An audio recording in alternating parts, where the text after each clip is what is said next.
קוראים לי רענן בם, אני דור שביעי יליד הארץ, נולדתי ב-1945. שמי דו בם, בן רענן ולאה.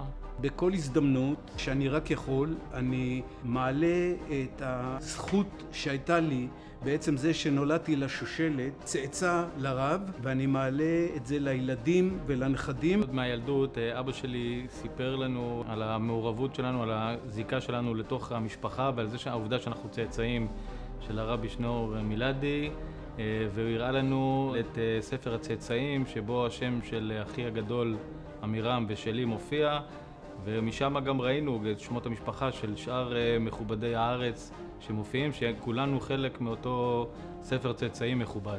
אני ידעתי שאני יליד דור תשיעי רק לפני איזה שנה, שחיפשתי בגוגל את השם שלי, פתחתי באתר של איגוד הצאצאים ואז ראיתי שאני יליד דור תשיעי.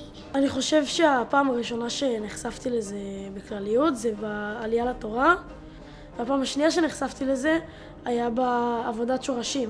דיברתי עם סבא, וגם תמיד כאילו היה את העניין שאנחנו דור תשיעי. זה באמת מעניין לראות כאילו למי אנחנו קשורים. אצלנו בבית הזכירו מפעם לפעם את הדבר הזה, אבל מי שהכניס אותי לנושא הזה היה דוד שלי, דוד שמואל. ממנו אני שמעתי את הסיפורים הראשונים, ואז התחלתי להתעניין בדברים האלה. באותו רגע ששמעתי את זה, הרגשתי פתאום עוד חיבור מיוחד יותר ליהדות, והבנתי שיש עוד סיפור גדול מאחורי זה. אני גאה להיות צאצא דור שביעי למשפחת הרב שניאור זלמן מילדי.